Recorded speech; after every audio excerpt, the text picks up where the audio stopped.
At 78, Charles Edward Mean Joe Greene looks back at a life carved in steel. His eyes still hold the fire of the gridiron, yet time has softened the glare. For decades, Greene was not only the face of the Pittsburgh Steelers, but the embodiment of their ferocity. He was the foundation of the Steel Curtain, the enforcer who made Sunday afternoons in Pittsburgh a battlefield. But behind the trophies, behind the iconic Coca-Cola commercial that showed his rare smile, lie the shadows of truths he never shared. What if the man celebrated for his dominance was also haunted by rivalries that cut deeper than any tackle? What if the gentleman behind the nickname carried grudges that defined him as much as his championships? Greene, now far removed from the roar of Three Rivers Stadium, has begun to reveal what those years truly meant. The triumphs, yes, but also the betrayals, the enemies, the conflicts that shaped his soul. This is not just the story of sacks and Super Bowls. It is the story of hidden truths, the 5 names etched into Greene's memory, the figures he could never forgive, the moments that refused to fade. Beyond the curtain of glory lies the man, vulnerable and unmasked.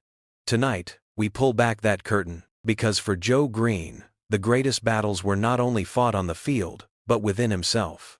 The legend of Mean Joe Greene begins in Temple, Texas, where the sweltering heat of the South carved toughness into young men long before they ever put on pads.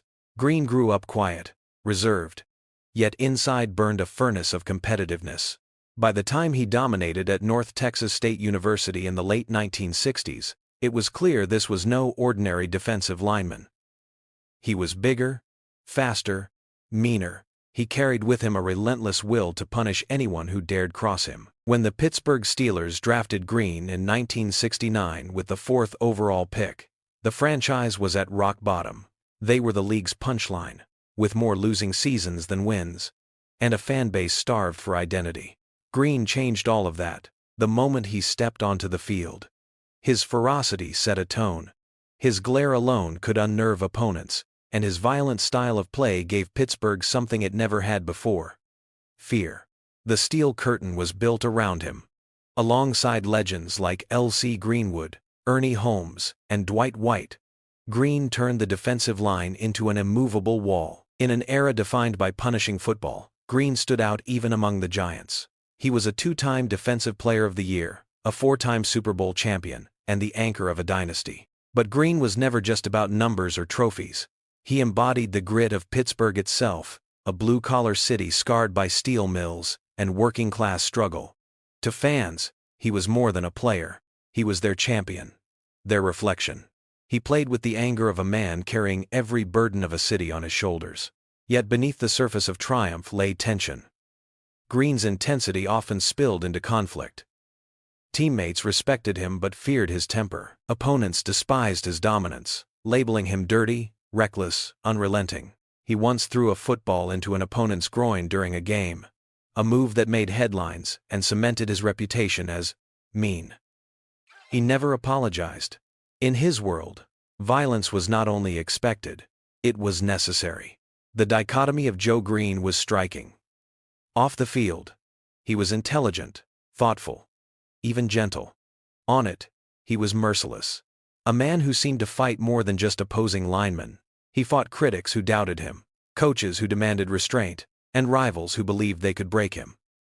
Each clash left scars, some hidden, some carried into old age. This was the world Greene lived in, a legend forged in struggle, a man celebrated as a hero, yet forever shadowed by grudges that lingered in silence. To understand him, one must go beyond the trophies and look at the battles that defined his soul. Because behind the smile from that Coca-Cola commercial stood a man who never forgot the names of those who crossed him. George Atkinson, defensive back for the Oakland Raiders, was the embodiment of everything Joe Greene despised in football.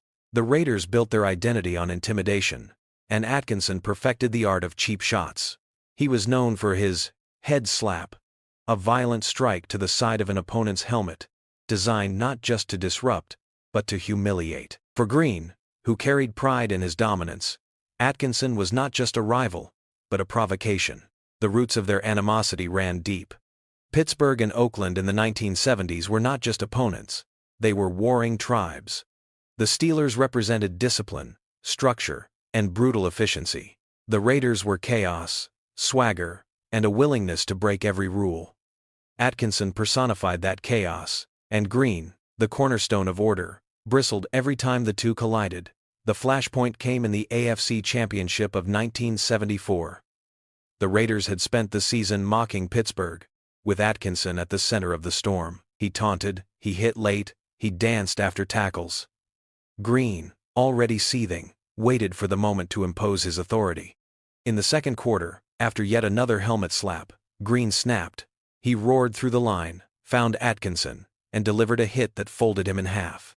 The crowd erupted, flags flew, coaches screamed. But in that instant, Joe Greene sent a message that no official could erase. It wasn't just physical dominance. It was psychological warfare. Greene knew Atkinson's tactics were designed to draw rage, to disrupt rhythm. By striking back with raw fury, he showed that Pittsburgh would not be bullied. Still, the bitterness lingered. Atkinson accused Greene of being no better than the villains he despised.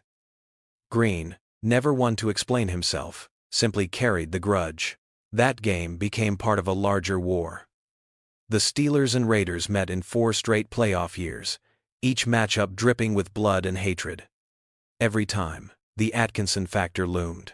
Every late hit reminded Greene of the contempt he held. He did not forgive. He did not forget. The animosity transcended the scoreboard, embedding itself into Greene's identity. Off the field, Atkinson continued the feud with words. He accused Pittsburgh of hypocrisy, of hiding behind a false image of discipline, while engaging in the same brutality. For Greene, those accusations were an insult to the code he lived by. He believed in violence, yes, but violence with purpose.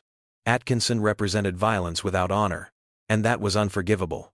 Years later, Greene would soften when talking about rivals. He praised many who tested him, acknowledging that competition had shaped his greatness.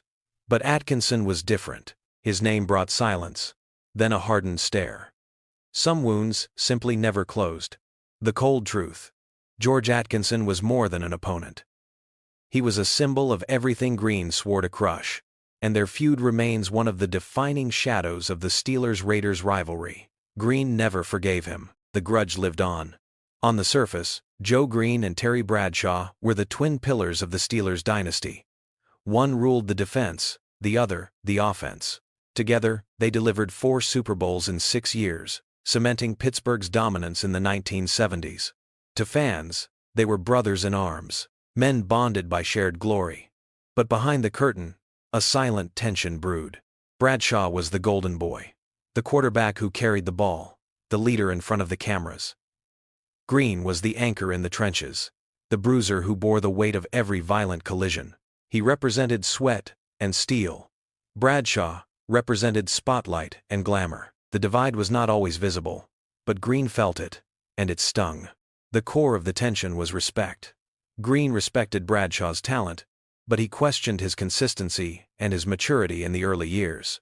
Bradshaw, drafted first overall in 1970, struggled mightily at the start, throwing interceptions and battling criticism. Greene carried the defense, demanding excellence from his side of the ball, and often wondered if Bradshaw would ever measure up. For a man who lived by intensity, watching a quarterback joke on the sidelines after mistakes was infuriating. The turning point came in the mid-70s. The defense had already carved its legacy as the Steel Curtain, while Bradshaw was still trying to prove himself as a true franchise leader. In team meetings, Greene's glare could cut through silence when Bradshaw made careless errors. Some teammates whispered that Greene, the heartbeat of the team, believed the defense was the real foundation of championships. For him, the dynasty was forged in grit, not passing yards. In the 1975 AFC Championship, the contrast between the two men boiled over. Bradshaw struggled early, throwing a costly interception. Greene stormed off the field, seething. He slammed his helmet, shouting that the defense could not win alone. The cameras never caught the exchange, but those in the locker room remember the frost between the quarterback and the defensive captain. Yet football is a strange theater. On the field they delivered together. Greene crushed quarterbacks. Bradshaw found Lynn Swann and John Stallworth downfield. Their chemistry was undeniable when the scoreboard lit up. But in private, Greene carried doubts. To him, Bradshaw's rise to stardom felt unbalanced. The quarterback took the headlines, while the defense carried the pain. As years passed, Bradshaw proved himself with clutch performances in Super Bowls. But Greene never forgot those early seasons of struggle. He rarely spoke ill of Bradshaw publicly. But when pressed, his tone carried restraint, not warmth. Their relationship was professional, not brotherly. This unspoken rivalry did not explode in violence like the clashes with the Raiders. It simmered in silence, a quiet shadow beneath the dynasty's glory. Greene never hated Bradshaw in the way he despised opponents, but he never fully embraced him either. For Greene, Bradshaw was both essential and frustrating, a reminder that greatness often hides fractures. The cold truth. Even inside dynasties, grudges exist. Greene respected Bradshaw's arm, but he never forgot the years when the defense carried the weight. The silence between them told its own story. For most of his career, Joe Greene and Chuck Noll, the stoic head coach of the Pittsburgh Steelers, were aligned in purpose. Together, they built a dynasty. Noll was the architect, Greene the cornerstone. Yet, behind closed doors, their relationship carried friction. Greene was not a man who tolerated compromise. And Noll was not a coach who offered it. Noll demanded obedience. His philosophy was simple. No one player was bigger than the team. For Greene, who bled intensity and pride, that message sometimes felt like a challenge to his very identity. He knew he was the most important figure in the locker room, the force that turned losing into winning. Noll, however, would never elevate a single player above the whole.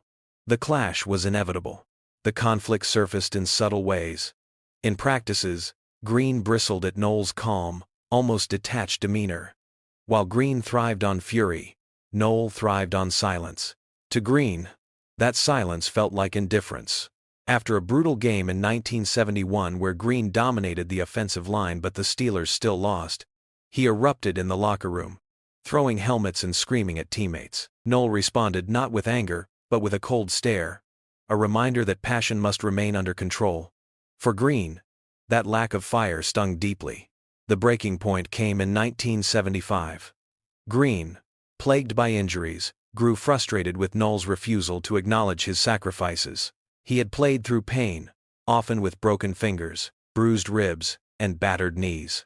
Yet Noll offered no public praise, no validation. To the coach, that was the job. To Greene, it felt like dismissal. After a heated sideline argument during a mid-season game, teammates had to pull Greene away. The sight of the Steelers' captain shouting at their legendary coach sent shockwaves through the organization.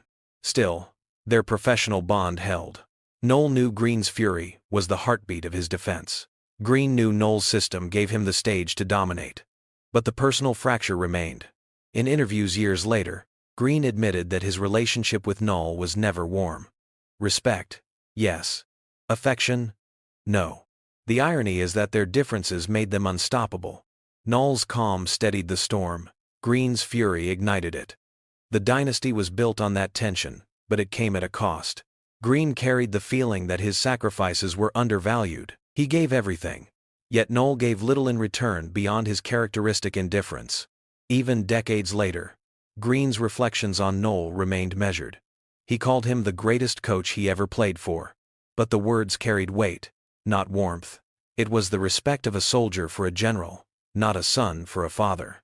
The cold truth is that Chuck Noll never gave Greene the recognition he craved, and Greene never forgave that silence. Their standoff was not public, not violent, but it was real. It was the quiet shadow within the Steelers' glory years. The cold truth. Joe Greene's greatness was forged under a man who refused to bend, and Greene never fully forgave him for it. If the Oakland Raiders were the Steelers' bitter rivals in the AFC, then the Dallas Cowboys were the looming specter from the NFC. They were America's team. Polished, glamorous, with their silver star shining beneath primetime lights. The Steelers were their foil. Gritty, blue-collar, forged in steel and sweat. At the center of that collision stood Joe Greene. To him, the Cowboys weren't just another opponent.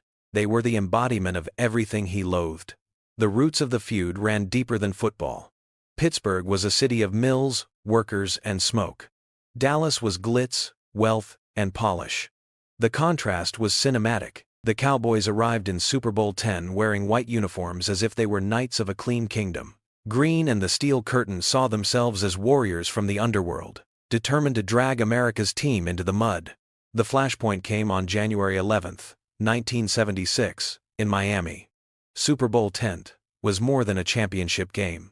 It was a cultural war. Greene unleashed fury from the opening whistle, crashing through the Cowboys' offensive line with rage. He targeted Roger Staubach, the golden quarterback, the Navy man turned symbol of American virtue. Every hit Greene delivered was personal. He wanted Staubach to feel the weight of Pittsburgh's struggle in his ribs. The defining moment arrived late in the second half. With Dallas pressing, Staubach dropped back to pass. Greene burst through two linemen, grabbed Staubach by the jersey, and hurled him to the turf with primal force. The crowd gasped. The play was clean, but the violence was unmistakable. Staubach lay stunned, and Greene stood towering over him, glaring. It was not just a sack. It was a message. Dallas never forgot. The Cowboys claimed Greene's tactics were excessive, that his rage went beyond the game. Greene dismissed their complaints. To him, Dallas symbolized entitlement, a franchise gifted with glamour while cities like Pittsburgh bled. He had no sympathy for their pain. He considered that game, and the rivalry that followed, one of his most personal battles. Super Bowl XIII only poured gasoline on the fire. Once again, the Steelers and Cowboys met, this time in a clash of titans.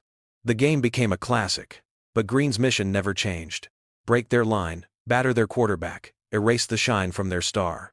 The Steelers triumphed, and Greene left the field with blood in his mouth and satisfaction in his heart. Decades later, Greene would speak respectfully of Roger Staubach and Tom Landry, acknowledging their greatness. Yet the bitterness lingered. To him, Dallas always represented the other side. They were the glamour boys. He was the enforcer from the factories. The rivalry was more than football. It was class against class, grit against glamour. The cold truth. Greene never forgave the Cowboys for what they symbolized. They were the enemy, dressed in white, and every clash was a war. He carried that feud long after the scoreboard faded. The fiercest rival Joe Greene ever faced was not George Atkinson, not Terry Bradshaw, not even the Dallas Cowboys. It was himself. The man who glared through face masks and shattered offensive lines, carried an internal battle that never ended. Behind the nickname Mean was Charles Edward Greene, a quiet, thoughtful man who despised the very image he was forced to uphold. The roots of this clash were planted early. Greene's anger on the field became his weapon, his identity, his brand. Fans adored it, teammates fed off it, and opponents feared it. Yet away from the roar, Greene hated being called mean. His family never knew him that way. Friends described him as warm, even gentle. But once the helmet came on, the persona consumed him. Over time, the line between man and myth blurred. The breaking point came in the mid-70s. After years of physical punishment, Greene's body began to betray him. Injuries mounted. His rage intensified. During a nationally televised game against the Cleveland Browns in 1975, he snapped. After a frustrating play, Greene hurled a football directly into the groin of an opposing player. The act was petty, violent, and unforgettable. For Greene, it was also shameful. In the locker room afterward, his teammates laughed, but Greene sat in silence, unable to reconcile the man he wanted to be with the man the world saw. The moment crystallized his greatest conflict. He was trapped by expectation. The Steelers needed the fury. The fans demanded the glare. Yet every time he embraced the rage, he buried a piece of himself. Off the field, he longed to be remembered not just as Mean, but as Joe. The kind man. The thinker. The father. The Coca-Cola commercial in 1979 revealed that hidden side, if only for 30 seconds. In it, Greene limped off the field, battered, only to accept a Coke from a young fan. For the first time, America saw a smile. The commercial became iconic, softening his image. But for Greene, it was bittersweet. It showed the world the man he truly was, yet it also reminded him how rare those moments appeared. Even after retirement, the battle raged. Greene admitted in interviews that he struggled with his identity. He did not want to be remembered solely for violence. He wanted to be recognized for leadership, for intellect, for compassion. But the nickname lingered, tattooed onto his legacy. Every headline, every introduction, every tribute carried the word mean. This was the grudge he could never bury. The game gave him everything: fame, wealth, immortality. It also stole something irreplaceable. It stole his ability to simply be Joe. The cold truth: Joe Greene's greatest enemy was the mask he wore. He could dominate the Raiders, silence the Cowboys, even challenge his coach, but he could never defeat the shadow of Mean. That shadow followed him into old age, long after the cheers faded, long after the hits stopped. It was the rivalry that never ended, the hidden truth that defined his life. Every dynasty carries untold stories, and for Joe Greene, one of those stories was his bond and quiet rivalry with L.C. Greenwood. Greenwood was not just another member of the Steel Curtain. At 6'6", with his trademark gold shoes, he was Greene's closest ally on the line. Together, they terrorized quarterbacks, their combination of power and finesse redefining defensive football. But beneath the brotherhood, Greene carried a secret tension with him. Greene was the face of the defense, the name every fan knew. Greenwood, despite his dominance, lived in the shadows of that fame. He produced sack totals that rivaled any lineman of his era. Yet the spotlight rarely shined his way. For Greene, who respected him deeply, the lack of recognition for Greenwood stirred guilt. Some nights after victories, Greene admitted privately that LC deserved more. Yet, in the ruthless ecosystem of the NFL, Greene's glare and nickname consumed all the attention. The hidden truth is that Greene felt both pride and unease. Pride, because Greenwood was the perfect partner in battle. Unease, because Greene knew the dynasty had more than one anchor, and history would not treat it that way. When Greenwood passed away in 2013, Greene's voice cracked as he spoke at the memorial. He called him a brother, a friend, a teammate beyond measure. But the grief also carried regret that L.C. Greenwood never reached the Hall of Fame while alive. Regret that the Steel Curtain's brilliance became so singularly tied to one name: Mean Joe Greene. The cold truth: Joe Greene's bonus rivalry was not with Greenwood himself, but with the shadow of history that never gave his brother his due. To understand the legacy of Joe Greene, one must first understand the contradictions that shaped him. He was both hero and villain, a man revered for his greatness, yet haunted by grudges that never left him. The Steel Curtain defense did not just dominate the 1970s. It reshaped the very identity of the Pittsburgh Steelers, turning a perennial loser into a dynasty. And at the core of that transformation stood Greene. Beyond the victories, Greene carried the weight of conflict. His feud with George Atkinson became a symbol of order against chaos. Every violent exchange with the Raiders defined the ferocity of the era. His silent tension with Terry Bradshaw revealed the fragility of dynasties, proof that even within the greatest teams, rivalries can exist behind closed doors. His clash with Chuck Noll reflected the eternal struggle between authority and individuality, a reminder that greatness is often forged through friction. His hatred of the Cowboys captured the class divide between grit and glamour, and his personal war with himself exposed the most human of battles. Together, these hidden truths paint a portrait not of a flawless champion, but of a man who wrestled with demons while carrying the expectations of a city. Pittsburgh saw him as their reflection. The mills were closing, jobs were disappearing, and families fought to survive. In Greene, they saw resilience. They saw someone who did not bow to glamour, someone who demanded respect through raw force. His scowling face, his violent hands, his unrelenting drive became symbols of Pittsburgh pride. Yet Greene's legacy extends far beyond intimidation. He changed how defense was valued in professional football. Before him, franchises were built around quarterbacks and running backs. After him, they understood that a dominant defensive lineman could anchor an empire. 4 Lombardi trophies stand as proof of that shift. The contradictions never diminished his greatness. If anything, they elevated it. His anger became legend, but so did his leadership. His violence made him feared, but his loyalty to his teammates made him beloved. The Coke commercial captured that duality perfectly.